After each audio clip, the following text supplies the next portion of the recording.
finishing my turkey sandwich really quickly. So I wanted to share with you guys a little story, right? But I think I'll start when I'm in the car. So hold on, come with me. That's Isaiah backing out the car, so nice and slow, so that I can use my truck. Look at him! Look at him! He is. All right. Isaiah, I gotta watch him pull in too. Make sure he doesn't crash anything. So hold on. Watch him pull in.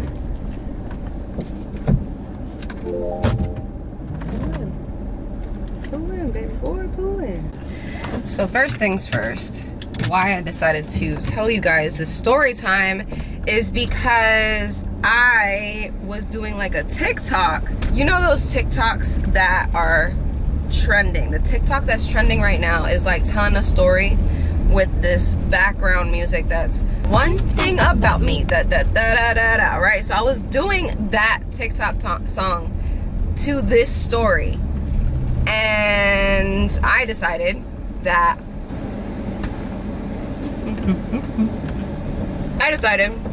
Pro Pack deserves the detailed version instead of the 3-minute version of the story. So I'm gonna tell it to you. A lot of you know this. A lot of you that have been following us for a really long time know that I was a celebrity makeup artist for like 13 years, and I loved my job, but you know, I fell out of love with it, and shit happens, right? So this story kind of starts there, and it involves an ex-boyfriend of mine. I make the best sandwiches. It's ridiculous. Anyway, so I'm living in Miami, I'm doing makeup or whatever. I get hired for a job in Atlanta. So this woman says to me, I want you to do my makeup for my wedding, and if you can, you know, be a part of the wedding too. Not be a part of the wedding, but like a guest at the wedding or whatever, right? Like I'm not gonna be a maid of honor or anything, but a guest at the wedding. And I was like, heck yeah! I love weddings. I love love. So I did that. I told my ex-boyfriend about it. No, I couldn't bring anyone with me. Or at least I didn't ask. You know what? I really didn't ask if I could, because it's business, so I wanted to be in and out, right? Hold, please.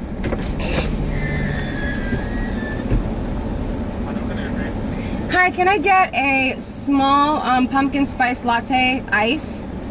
And can you do it with oat milk and the caramel foam? I think it's like caramel foam or something like that. Yeah, that one. No, that's it. Thank you. Damn it, I forgot to get ice water. So I tell my boyfriend, super excited that I'm going to Atlanta. I freaking love Atlanta, right? So I'm super excited I'm going to Atlanta to do this girl's makeup. I'm like, all right, I'm gonna go.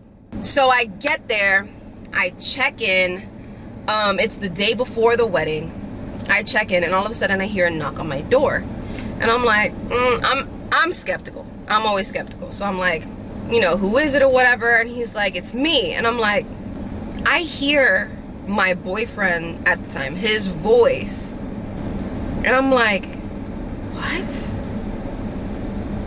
I'm so like, what do you mean? Okay, so I open the door, and it's him, and I'm like, I'd be like, bro, that you should be excited to see your boyfriend, right? You should be excited to see him. But I was just like, what are you doing here? Like weird, right? I was like, what are you doing here? He's like, oh, I drove to come see you. Okay. The drive, I'm fat, bro. The drive from Miami to Atlanta is approximately 10 hours.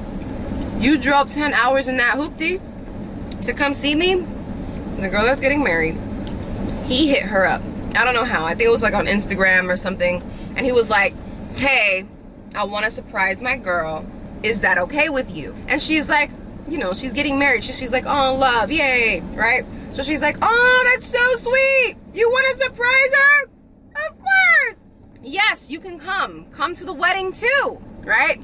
Which is fine, right? It's fine. But like, I love surprises, but I feel like he was already getting physical with me. It was an abusive relationship, right? He wasn't like, hitting me at that point, but I can tell he was being a bit aggressive, manipulative. So I feel like I really wanted that break from him. Man, I've been through some shit. I've been through some shit. Life ain't fair. Anyway, it's the day before the wedding. He's there. All right, cool. It was fine. I go about my business. I do her makeup. We both get dressed up for the wedding. I'm here, like, you know, trying to make the best of things. Yay, I'm excited. And I have to be in and out. I have to be in and out so I can go to the wedding, and then the next day I need to be out of there because I had a shoot with a friend of mine. It was a music video. I used to do like music videos and stuff back in the day. And I had a friend, guy, his name was Derek. He was a really good friend of mine back then. And you know what? I still, to this day, don't think Derek knows why I didn't. Hold on. Let me not get ahead of myself. Hi. Can I add a cup of water to that? A cup of iced water? Thank you. Hold on. I don't want to be weird. Okay, point is I had to be in and out. The next day I had a flight. I needed to be at that shoot with Derek or whatever. And we go to the wedding. It was nice. We meet so many dope people. I'm still friends with the girl that I did her makeup. Was great. Morning of, I'm packing, right? And he goes to me, he's like, oh, why are you packing so soon? I'm like, oh, thank you. Awesome, you're awesome. Thank you. You too. So he's like, yo, why are you packing so soon? You know, checkout isn't until like 11 or 12 or whatever, whenever it was. And I was like, yeah, but I got a flight at like 9. I have to be out of here. You know, I'm like, you can stay for as long as you want. You can stay, like it's no big deal. Ah, shoot! Made a quick turn. It was too much. Let me pull over and tell this freaking story, bro. Let me just pull over so I can concentrate on you, because that's what I need to do. I need to concentrate on you. So, all right, so I'm like, yo, you can stay, enjoy Atlanta. Like, that's crazy. You're here, enjoy it. There's freaking bomb ass food. Like, go crazy, enjoy it, right? And he's like, oh, I thought you were gonna ride back with me. And I'm like, why the F? No, I didn't say like that. I'm just like, I told you I had a flight. They paid for the flight. Like, I need to be back for this shoot. He's like, oh, what shoot? And I explained to him, like, it's a shoot that I'm doing with my boy, like, whatever. We've worked so many times together, and he's counting on me, you know? I can't cancel on him. And he's like, basically tries to manipulate me and say, like, oh, damn, that's really messed up. Like, we're in Atlanta together. Like, we never get to do this. And he starts, like, playing the victim. Motherfucker. He starts playing the victim. Damn near, like this. Like, like, that really breaks my heart, basically. I'm like, baby, I'm sorry, but I need to work. I didn't ask you to come out here. I appreciate you coming out here and spending time with me and going to the wedding with me, but I need to get work done. This is how I pay my bills. Long story short, this man, by the end of this conversation, was unpacking my clothes, taking them out of the suitcase, hanging them back up. I was like, I don't care about materialistic stuff. Bruh, like, I just need to get the hell out of here, right? I would, like, charge for the door, and he would block the door. And I'm just like, yo, what are you doing? Like, what are you doing? And I'm trying to pack my things, he would unpack. Trying to pack my things, he would unpack them. To the point, God, this man physically held me down against my will for 2 hours. So I would miss my flight. For 2 hours. Like, at first, I was kicking and screaming. I was yelling at the top of my lungs. And I remember, like, just bawling, crying, like, bro, let me go. I just need to go. Like, we're not breaking up. I'm not leaving you forever. Like, it is just for a quick moment. Like, I'm going to see you back home. Like, it's not that serious. And then it was like 2 hours later where I was just like laying there and just like in silence. I was laying in silence, and he was like, so you're not gonna talk to you? I'm like, why the fuck am I gonna talk to you? Like, I'm supposed to be at the airport right now, and you're making me miss my flight, and I'm supposed to talk to you? So I went from yelling, screaming, kicking, punching, trying to get the fuck away, trying to like all these things to like, bruh, it don't even matter no more. Like this is insane. Like it's insanity, right? He made me miss my flight and made me drive back with him. And when I say make me, it's just like when you're a woman, you know your boundaries. You know what I'm saying? Like, you know, just to play it cool. Like if you're gonna be smart about it, just play it cool and pretend that everything's okay for a little bit until you can really distance yourself from that person. Like at that moment, he's not going anywhere. So I'm like, all right, let me not make things worse, right? So I did it. And, you know, we experienced Atlanta for the day or whatever, and then he drove home. So like, I'm telling Josh this story because I never really told him about it. I mean, I think I did, but like not in detail. And he would ask me like, because he's never been in an abusive relationship. He's never been that kind of person. Like, you know, usually you think abusive relationship, you think the man's being abusive, but you can be in an abusive relationship and the woman's abusive. So whatever, right? But he's never been in an abusive relationship. And he's just like, why did you stay? And like, it took me so long to like dissect that question throughout the years in my head. Like, why did I stay so long? Because after that, we were still together for another 6 months.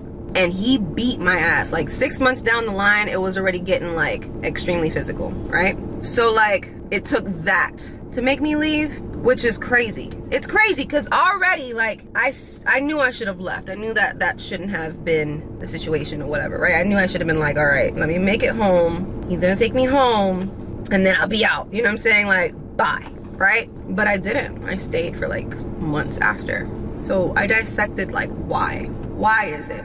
And I feel like I'm not even down to the reason yet, but maybe some of the reason is like, I didn't know what love was at that point in time. My father wasn't in my life consistently. No one really showed me what a man's supposed to do when he loves you, right? No one showed, and then that sounds stupid, right? That's like, bitch, obviously that's not what it is, okay? But you think about it more, and I'm just like, in my head, I was like, man, he loves me. This is sick, okay? He loves me so much that he doesn't want me to leave. He loves me so much that he just can't stand not being around me. And it makes him crazy. It makes him want to be like mad and physical and upset because he loves me so much. And that was my, like, I guess, me trying to justify staying with him, because I'm like, no one's ever loved me this much. At least a man has never loved me this much. And that's fucking stupid. So yeah, if you're in a relationship and he's like giving you all these red flags, like little subtle red flags, leave, bro.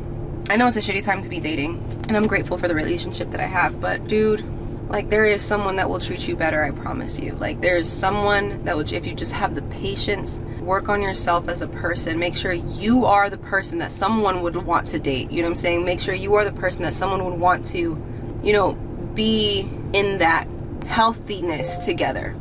Bruh. But yeah, I was thinking that, and maybe like another reason was because I felt like I didn't deserve better, you know? Like, I would beat myself up all the time. Like, I didn't deserve someone that treated me nice. Like, that those men were meant for, you know, cookie cutter women. And I'm just like, come to the conclusion that I was an idiot. I was so stupid. But I have so many stories. I have so many stories of me and this guy. I have so many stories of me in abusive relationships, not just with him, but with other guys. And that's crazy to me. But I found a relationship where I can be myself and communicate, and no, we're not perfect, but he is a good man. And yes, we argue, but it's not unhealthy. Like, every relationship you're gonna argue, whether it be about stupid little things or whatever, but as long as you guys have that mutual respect for each other, then I feel like you're good. You know, you don't call each other names, you don't put your hands on each other, you don't try to degrade or gaslight the other person, which Josh and I had to work on, you know what I'm saying? Because I was so used to the gaslighting, the F you, like, you're this, you're that. I was so used to arguing that way because of my past relationships, and he was just like, we don't talk to each other like that. I'm like, okay, I'm sorry. And he had things that I didn't like that he would say and would make me feel like small or like whatever, because he's very intelligent and he can make someone feel like, you know? So he worked on that. So it's just like, as long as you guys have mutual respect for each other, I feel like, yeah. But if you are in an abusive relationship, this is your sign to get out, because, you know, there's only so many of us that survive it. And I want you to be one of them, because I love you and you're a phenomenal person, and you found this video for that reason. It is your time, and I know it might be fucking hard to get out. Maybe he is financially your solid rock and you don't know how you're gonna do it without him. Go to a shelter and figure it out from there. You know what I'm saying? Like, you do things to get yourself and your children, or even just yourself, out of certain situations, and I promise you that start over, so worth it. That's my favorite song. Love you